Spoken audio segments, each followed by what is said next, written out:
Hello, everyone, and welcome to the Platitude Era podcast. In this episode of the podcast, we will be reviewing the movie Joker. Is it Joker or The Joker? Joker, no indefinite articles here.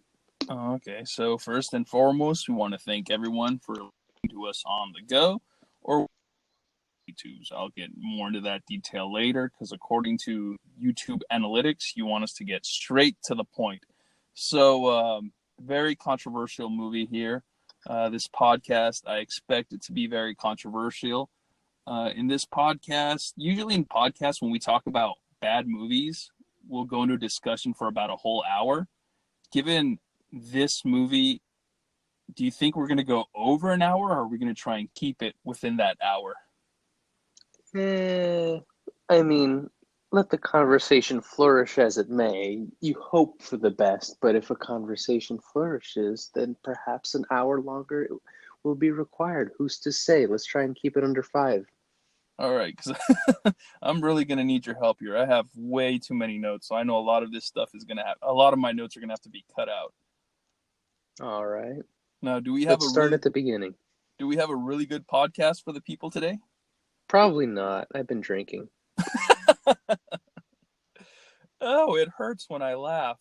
All right, so when we talk about movies, we go into full-on discussion here. So we like to start off with the marketing as far as bringing people into the movies. And I think the marketing here was strong with this movie, given its box office, over $90 million over the weekend. Highest grossing R-rated movie feature film released in October. So it broke the record, which was held last year by Venom.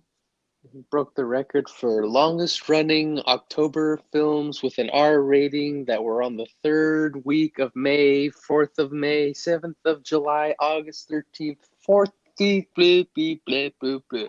So it broke that very specific, definite record of this, and that, and that, and that. And then the way the trailer was cut, it really drew me in. The music they chose, the images they showed on the trailer, it really drew me in, and that's what drove me to want to see the movie. What about you?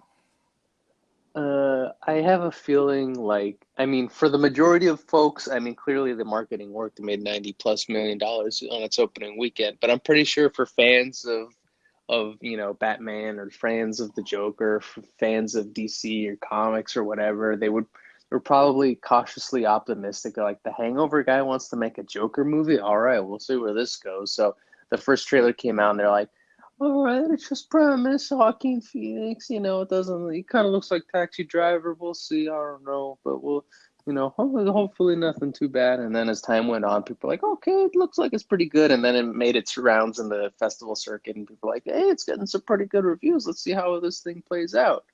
So I think in the initial stages, for more hardcore fans, such as those with more, immaculate taste, people were cautiously optimistic, and as time went on, it wooed us over, and then I think for the most part it probably succeeded. Now, marketing for us is like a quick thing. Wham, bam, thank you, ma'am, straight to the story. But this movie has way too much controversy. So like you said, it was doing well in the festival, getting good reviews. It won the highest honor at the Venice It Festival. had a 75-hour standing ovation at the Golden Bucket Awards or whatever. Now, look at all that stuff. Then what happens? Now, things can't, like, what is it? If it's too good to be true, or good things don't last forever, then the controversy follows. People that were victims of a previous movie theater shooting for a Batman movie are Well, I don't complaining. think it started quite just at that point yet. I have a feeling people are watching and it's like, hey, this is about a weirdo who, like, winds up because the Joker's a bad guy, and he's a weirdo. So this movie looks like it's about a weirdo who does bad things, and it might glorify bad people doing bad things. So be careful, because this is the way that society's been turning, is bad people doing bad things, and this movie might glorify that. And then it led into, like, hey, remember 7 years ago or whatever, when this horrible atrocity happened in a semi-unrelated incident? Let's tie this into this because it's kind of related. Let's not jump into conclusion and say this is a good movie, because it might lead to bad things. So, I mean, now after the weekend, because I ask you every day, Did something happen? Did bad things happen? So did anything happen? You told me to wait till the end of the weekend. I did not see the only thing I saw, which is re fairly negligible. I saw was like an article that's like two guys were arrested, and this was like today, Monday. It was like two guys were arrested on suspicion of being weird or something. Once again, I never, ever, ever click on an article because what's the point? I only saw the headline, like two guys were arrested on suspicious behavior. That's as far as I saw anything happen. And we never click on the article to avoid clickbait. Yeah, All right, so the last little detail here, and it's kind of like a Mandela effect, was I thought when they were first announcing the projects, Martin Scorsese was going to be a producer on the movie. Turns out he wasn't. not at all. And then around the same time the movie came out, Martin Scorsese says a couple things. Or what is it called? What do the youth say? Throwing shade at Marvel? Well, I mean, maybe comic book movies in general, but like, if you're gonna throw shade, to use your terminology, if you're gonna throw shade at fast food, of course McDonald's is gonna be thrown under the bus. All right, so that's enough about the marketing and controversy and everything that happened with that. Now I want to talk about the movie. So give us a synopsis, if you will. Uh, the Joker says all it takes is one bad day to turn a normal person insane. So this movie is just really about how a good guy goes bad just because of one bad day, but not really. It's just about a guy with mental illness who he struggles in life. He's trying to make his way in the world. I guess he's trying to lead a decent life, but unfortunate event following unfortunate event leads to his eventual turn into the clown prince of crime himself, and this is the origin story of that man. This is one of the many origin stories, right? Or one of. It's when it comes to origin stories or whatever, he prefers to have it be multiple choice. Well said. Yeah, when I heard about this movie, I thought it was going to be about, like you said, an ordinary good guy who's slowly driven to be a bad guy.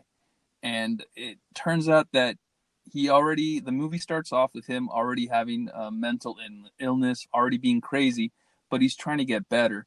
And what I found interesting about this story and this movie was this is proof here about people, how things always go bad for them. And then you have doubters always saying, no, don't blame anybody else. It's your own fault why you are where you are, why things are going bad for you. But I mean, when you think about your life and you think about the decisions you make in your life and how they're going bad, I don't know, what percentage would you say it's other people's fault or it's society's fault? It can't be all your fault, right? No, I'd say, I mean, you're talking about a very, very broad topic about, I don't know, personal circumstances or whatever. You're throwing a whole lot of mashed potatoes into my gravy right now. That's not even a saying. I just felt like saying it. But I guess because it's a whole muddled thing. It's like, is it personal responsibilities involved? Is it outside influences involved? Is it prefabricated circumstances? Is it what causes someone to maybe fall off the cliff, or what causes somebody to make choices in their life? Is it based solely on the person? Is it based on outside influence? Like I said before, it's kind of a muddled mess, and that's kind of, I guess, what this movie could be going for. Is it like this guy was dealt a bad hand? Is it this guy who was who let's say wanted this certain outcome or circumstances to happen? It's hard to say. You can make an argument for both, I suppose.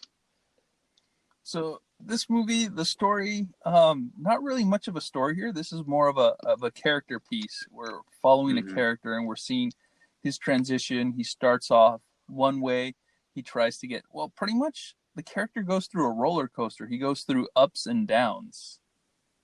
Yeah, probably more downs than ups, because how else would you be led to being the Joker? But yeah, I'd say, there's various incidents that happen in his life that for better or worse, lead this poor little sheep astray, I guess. And this movie's supposed to be. I know they do a lot of comparison to the Martin Scorsese film Taxi Driver. Would this be Taxi considered? Driver and King of Comedy, also a Martin Scorsese movie, but I have a feeling the majority of people are less familiar with King of Comedy, as am I, and probably are you. So I'm going to say that it Yes. has a stronger connection to Taxi Driver. I saw a couple weeks ago Taxi Driver. It's on Netflix, and I Mm, did see a lot of the shots and just the way the movie took place in old New York. How it did have that feel like you stepped inside the world of the taxi driver to follow a different character. So it does feel like it's a remake of Taxi Driver, but it incorporates things from the character of the Joker and a little bit of the DC universe. If you've seen the trailer, if you've seen other people's reviews, they talk about how they mention Bruce Wayne's father is a character in this movie, Thomas Wayne. mm. Anything else you want to add in the story? I know there's things I can talk about, but it's kind of spoilery, or it kind of doesn't go with the flow of this discussion. It's kind of like my ideas, and this is what I saw as far as the movie goes, and maybe you saw something else, and that's what's interesting about this movie. This Mm, movie is literally a work of art. You know how when you've seen or heard about other people, they go to a museum and they look at a painting and it means something different to everybody. mm. This is what this movie felt like to me. It felt like something different to everybody. Everybody saw this movie and they got something completely different out of it. Yeah, I can definitely agree with that sentiment. I mean, I don't want to call this movie divisive per se. I mean, overwhelmingly with the people, critics can go suck a fuck as far as I'm concerned because they're horrible monsters and they caused all this controversy and whatnot. I mean, normal Joe schmoes such as you and I. Sorry, schmoes, no, don't come after us. It's schmoes a common term. You don't earn the copyright to that. I'm so sorry, but I mean, for regular folks such as you and I, we saw the movie and we're like, you know what? That's a good movie. No ifs, ands, or buts about it. It's a good movie, and then it's open to interpretation how like different aspects of the movie take place. Like, well, uh, not really a spoiler, but people are like, oh, was it real?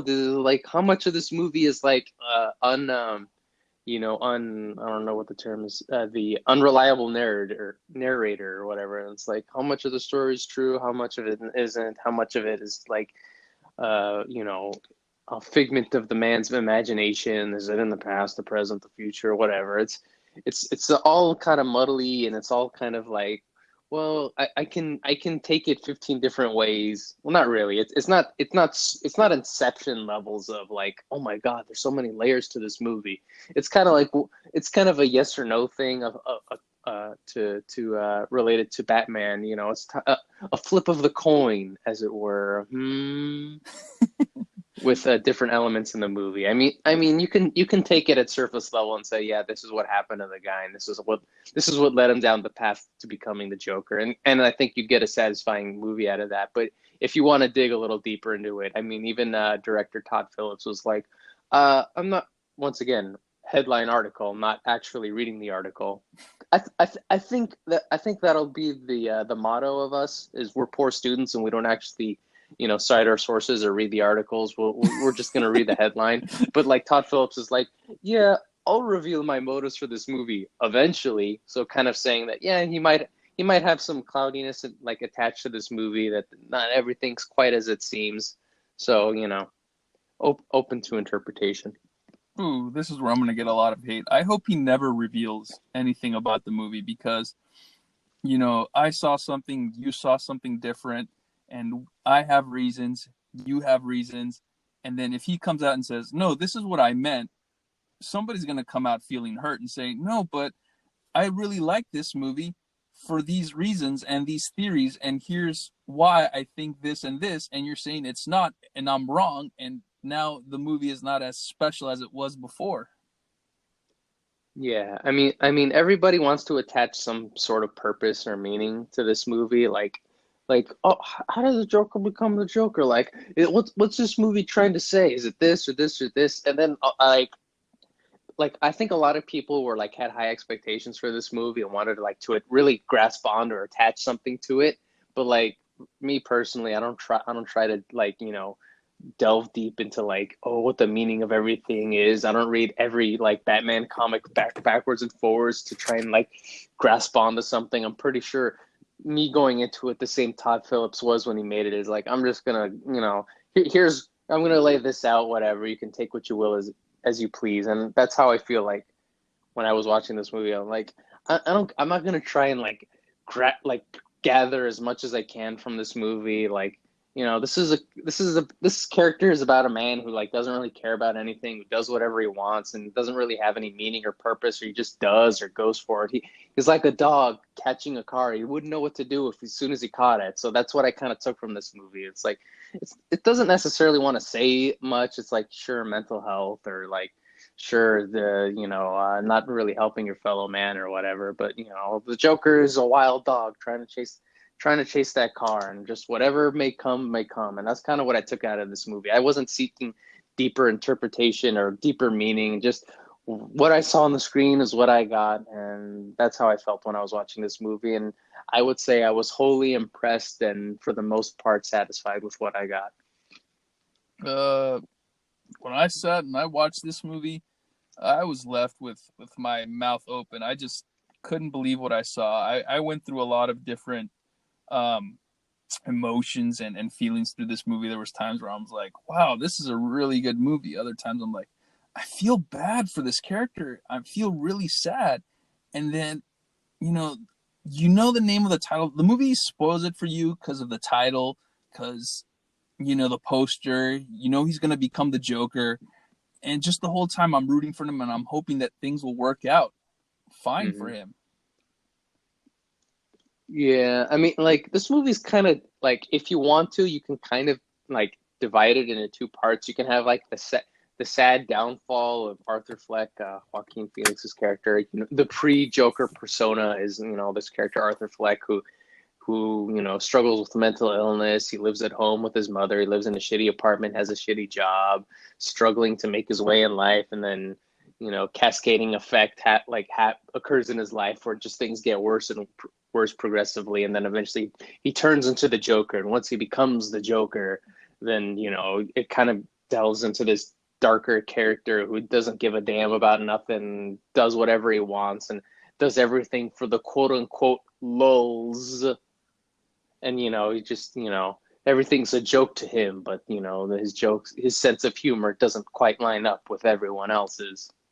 So you have this two-part movie where I'd say the first part, as I'm dividing this movie, is like the first hour and 45 minutes, or maybe like hour and a half, and then the second part of this movie is the latter 30 minutes, where like you're seeing the Joker as you want the Joker to be, as this kind of maniacal sociopath or whatever, psychopath who like carves his way through society doing what as he pleases, because that's how he sees the world and how it should be. Is there anything else you want to talk about? I know I have some notes here. They're all spoilers.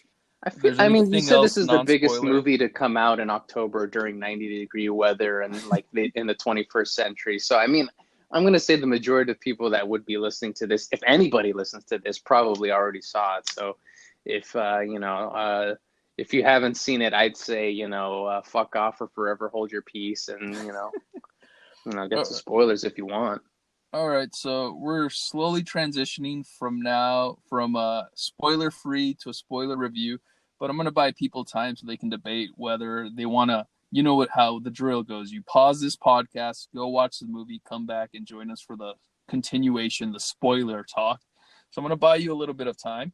As far as recommendation, let's see how our recommendation compares to Rotten Tomato.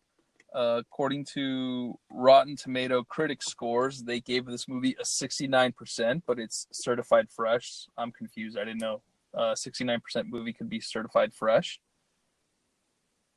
65 is the barrier, maybe 60. I'm not 100%. I want to say it's like, D plus range is certified fresh for Rotten Tomatoes, I guess. So the critics gave it a high D, almost a C. Audience gave it a 90%. What's your recommendation? I mean, I'm going to say most people are, in general, Batman fans. Even if you don't like a comic, I'm looking at you, Marty. Hey, by the way, how was Shark Tale, you fuck? So I'm gonna say, I mean, most people are comic book fans, Batman fans, Joker fans. I mean, if you haven't seen it, I don't know what you're waiting for. I don't know, the check to clear, I guess, but go see it. It's a good movie. You'll enjoy it. If you're like super diehard Joker fan and expecting like the greatest Joker story of all time, this probably ain't it. But I mean, what else are you gonna watch? Gemini Man?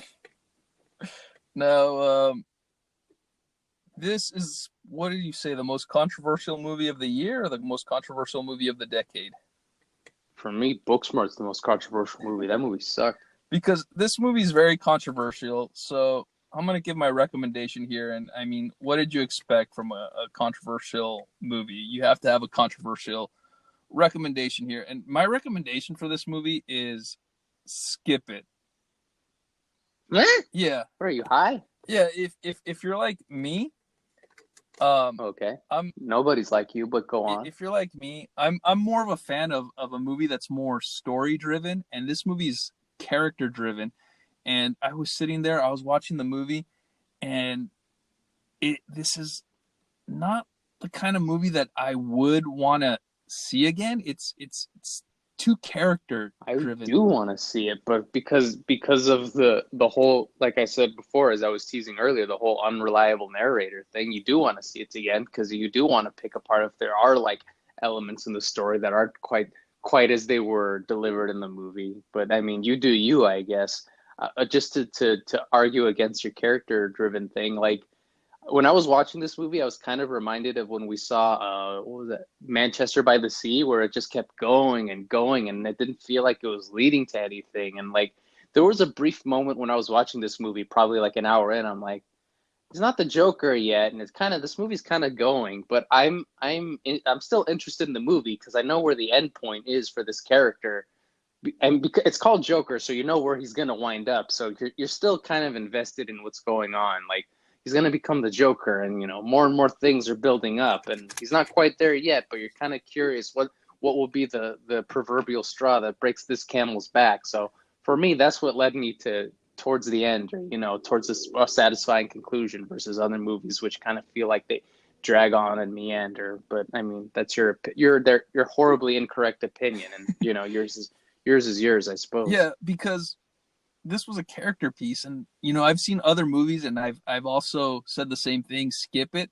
and I'm stuck. I didn't know what to recommend it because I'm like, why would these other movies I would say skip it, given my preference for movies where they're character driven, it's all about the character, and I like more story. For me, story matters. Hey, a story is nothing without its So characters, so clearly you're so wrong. if I give this movie anything different, then I have to go back to the other reviews and say, oh, now I have to change it because of this movie. This is a character driven movie, like I said, and I'm gonna keep saying that. This is like a piece of art, and to everybody who watches this, they're gonna get something completely different. What I got from this movie was, this is like, you know, when an actor's preparing for a role, a very good role, and they have to explore the character. I felt like this is what it was. This was Joaquin Phoenix, the actor playing the Joker, Arthur Fleck. This was his journey into discovering the character. And once the movie was over, I'm like, okay, he's got it. He's got his character. Now it's time to go on set and film the movie. Yeah, I mean, like when I was watching it, walking out of the movie, I'm like, boy, I want to see this guy interact with Batman because that's what people like about Joker is the dynamic between Joker and Batman, and that's fun. And this movie kind of leaves you wanting for more because like I got my Joker, where's my Batman? But like I think that's kind of the joy of this movie for me is like it left you with this like totally satisfying taste in your mouth of like this is such a fantastic performance from Joaquin, and this is such like, I mean, you can make the argument it's kind of by the numbersy or kind of like formulaic, I guess. We're like, I kind of get it. I got it. You know, a mentally incapable person has some bad rough times in his life and becomes a Joker. I get it. You can attach that to it, but I mean, it was like his performance elevates this movie so greatly that like the rest doesn't really matter. I mean, I think for the majority of people, my co-host excluded, you're gonna get a satisfying result from this movie. Now I got another thing to say here. I think Joaquin Phoenix, a lot of people say he needs to be nominated for the Oscar. I don't know what you say. I say he should win the Oscar. If he doesn't win the Oscar for his performance here, I'm never going to watch another Oscar show again. Well, I mean, ain't nobody see the Emmys, so we're already on the verge of that. But I mean, Oscar season isn't quite out yet. I don't know what other movies are coming out. We saw Ad Astra, and that was kind of a snooze fest. Even though people were like, "Wow, that was a great performance from Brad Pitt," which I can ambient my way through a script if you let me. But I don't know. Wait November, December when the quote unquote Oscar bait movies come out. I don't know what The Irishman's coming out. Speaking of Scorsese, so I don't know. De Niro, I guess, is going to be up against Joaquin, and hey, they were co-stars, something or other, whatever. We'll see. We'll see in time, but I can definitely see Joaquin as the front runner But for best actor. my argument for him winning is not only did he play the character, but he also got the ticks. You know, he got the walk of the character. He got the certain mannerisms. One thing that everyone talks about, it's the laugh. Mm. Joker laughs a lot, and in the way that this character is portrayed, he doesn't laugh because he's a villain, but he laughs because he has a condition. Yeah, I guess the best summation of his role is that he didn't go full retard. And once again, I'm sorry to keep saying this. I sound cliche and like a broken record, but because this is the most controversial movie of the year, this has to have to be the most controversial review or our most controversial podcast. I nominate this movie for our top 10 of the year. Do you approve or second that motion? Year ain't out yet, baby, but okay, sure, whatever. I can't really think of any other movie that like I hold in high regard. We've seen a lot of movies this year, and to be frank, I can't remember any of them. Oh yeah, we saw Endgame. There you go, 1 and 2. Now, which one will they be? Tune in January to find out. All right, so we bought everybody enough time to think whether they want to stick around for the spoiler or not. Last details, we got to get this out because our producers are telling us. Listen to us on the go through Spotify, the Anchor app. Hey, download the Anchor app, send us a voicemail. We'd like to hear your thoughts about this movie, if you've seen it or not seen it. Do you want to send me any hate for my recommendation? That's search for us, Platitude Era. Or watch us on the YouTubes, subscribe, tap that cowbell notification, Platitude Era, and, write us a comment. Have you seen the movie, not seen the movie? Do you want to send me any hate because of my recommendation? I'm sorry, guys. I'm not trying to be a hater or anything. Don't shoot the messenger. Just read the message, I guess. And the social media stuff, Twitter at Platitude Era and Instagram, Platitude Era Show.